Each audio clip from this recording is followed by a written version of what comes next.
Sir, ಇವತ್ತು ನಡೆದಂತ ಜನಾಗ್ರಹ ಸಮಾವೇಶ ಅತ್ಯಂತ ಯಶಸ್ವಿಯಾಗಿ ನಡೆದಿದೆ.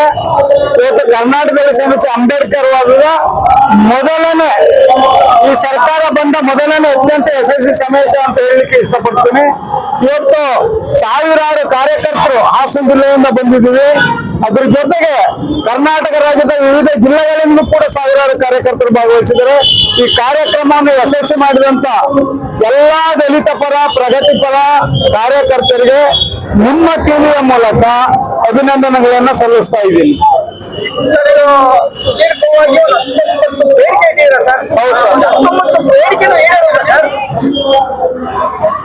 ಅಂದ್ರೆ ಮುಂದಿನ ವಾರ ತುಂಬಾ ಭರವಸೆ ಇಟ್ಕೊಂಡಂತ ದಲಿತರ ಹಿರಿಯ ಮುಖ್ಯಮಂತ್ರಿ ಸಾಲಿಗೆ ಕರ್ನಾಟಕದ ಕಂದಾಯ ಸಚಿವರ ಮೇಲೆ ನಂಬಿಕೆ ಇಟ್ಟಿದ್ದೀವಿ.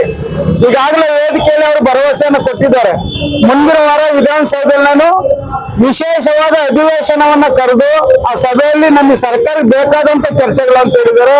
ಆ ಚರ್ಚೆಗಳಲ್ಲಿ ಕೆಲವಾದ್ರೂ ಕೂಡ ಅವರು ಯಶಸ್ವಿಯಾಗಿ ಈಡೇರಿಸ್ತೇವೆ ಅಂತ ಹೇಳಿ ನಾವು ನಮ್ಮ ಪರಮೇಶ್ವರ ಅವ್ರ ಮೇಲೆ ಭರವಸೆಯನ್ನು ಇಟ್ಟಿದ್ದೀವಿ. ಸರ್, ನಿಮ್ಮ ಸಮುದಾಯದವರೇ ಹಿರಿಯರಾಗಿರ್ತಕ್ಕಂಥ ಡಾಕ್ಟರ್ ಜಿ ಪರಮೇಶ್ವರ್ 2 ಸಲ ಉಪಮುಖ್ಯಮಂತ್ರಿ ತೃಪ್ತಿ ಇದೆಯಾ ಸರ್? ತೃಪ್ತಿ ಇಲ್ಲ ಸರ್. ನೋಡಿ, ಇವತ್ತು 80% ದಲಿತ, ಹಿಂದುಳಿದ, ಅಲ್ಪಸಂಖ್ಯಾತರು ಕಾಂಗ್ರೆಸ್ ಓಟ್ ಅನ್ನ ಕೊಡ್ತಾ ಬಂದಿದ್ದೀವಿ. ಬಟ್ ಅಧಿಕಾರವನ್ನ ಯಾರು ಹಿಡಿತಾ ಇದ್ದಾರೆ? ಅತ್ಯಂತ ಕಡಿಮೆ ಸಂಖ್ಯೆಯಲ್ಲಿ ಮುಖ್ಯಮಂತ್ರಿ ಆಗ್ತಾ ಇದ್ದಾರೆ.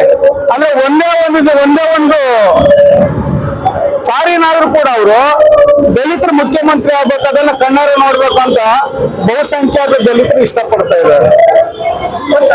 ಬಹಳಷ್ಟು ಹಿರಿಯರು, ಬಹಳಷ್ಟು ವರ್ಷಗಳಿಂದ ಮುಖ್ಯಮಂತ್ರಿ ಆಗ್ಬೇಕು ಅಂತ ವಿಚಾರ ಸಂಕಿರಣ ಆಯ್ತು, ಹೋರಾಟ ಆಯ್ತು. ಈ ಒಂದು ವಿಷಯ ಅಂತಾರಾಷ್ಟ್ರೀಯ ಮಟ್ಟದಲ್ಲೂ ರೀಚ್ ಆಯ್ತು. ಬಟ್ ದಲಿತ ಮುಖ್ಯಮಂತ್ರಿ ಆಗ್ಬೇಕು, ಏನು ಆದಂತ ಹೇಳಿಕೆ ಇಲ್ಲ ಸರ್. ಆಗ್ಲೇಬೇಕು ಸರ್. ಇಲ್ಲ ಅಂದ್ರೆ ಬಂಡವಾದ ಬಿಟ್ಟು ದಲಿತರ ಸಪರೇಟ್ ಆಗಿ ಒಂದು ರಾಜಕೀಯ ಅಸ್ತಿತ್ವವನ್ನು ಉಳಿಸಿಕೊಳ್ಳೋದು ತುಂಬಾ ಒಳ್ಳೇದು ಅನ್ಸುತ್ತೆ ಸರ್. ಇನ್ನೊಂದೇ ವಿಷಯ ಸರ್, ನಿಮ್ಮೆಲ್ಲ ಎಫರ್ಟ್ಸ್, ನಿಮ್ಮೆಲ್ಲ ಶ್ರಮದಿಂದ ಒಳ ಮೀಸಲಾತಿ ಜಾರಿಗೆ ಸರ್, ತೃಪ್ತಿ ಕೆಲವು ಟೆಕ್ನಿಕಲ್ ಕಾರಣಗಳು ಇರಬಹುದು. ಬಟ್ ಅದನ್ನು ಇನ್ನೂ ವ್ಯವಸ್ಥಿತವಾಗಿ 50-50 ಮಾಡಿದ್ರೆ ಸರಿಯಾಗೋದು.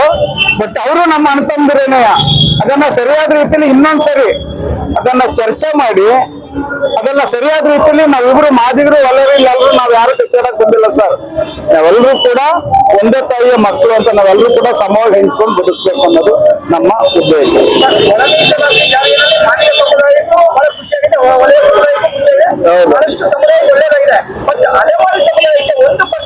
ಕೊಡ್ಬೇಕು ಸರ್.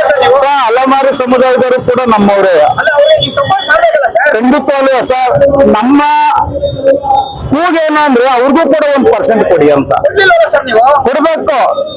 ಸರ್ಕಾರ ತಾಂತ್ರಿಕವಾಗಿ ಯೋಚನೆ ಮಾಡಿ ಅವ್ರಿಗೂ 1% ಕೊಡ್ಬೇಕು ಸರ್. ಅವ್ರು ನಮ್ಗಿಂತಲೂ ಕೂಡ ತುಂಬಾ ಕಠಿಣವಾದ ಪರಿಸ್ಥಿತಿಯಲ್ಲಿ ಬದುಕ್ತಾ ಇದ್ದಾರೆ.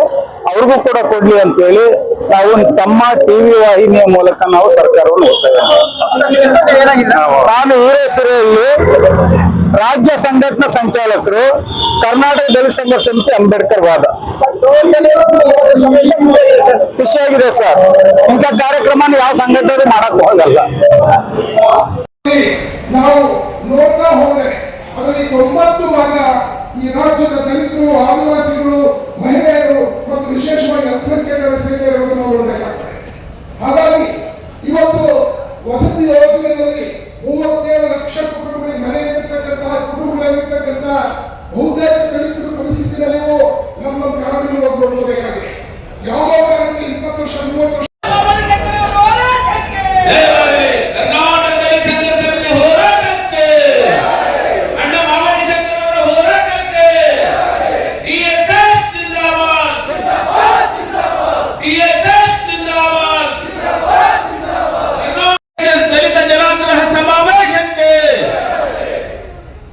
ಇವಾಗ ನಮ್ಮ ರಾಜ್ಯ ನಾಯಕರಾಗಿರ್ತಕ್ಕಂಥ ಮಾವಳಿ ಶಂಕರ್ ಅವರು ಮಾತನಾಡಬೇಕಂತ ಕೇಳ್ಕೊಳ್ತಾರೆ.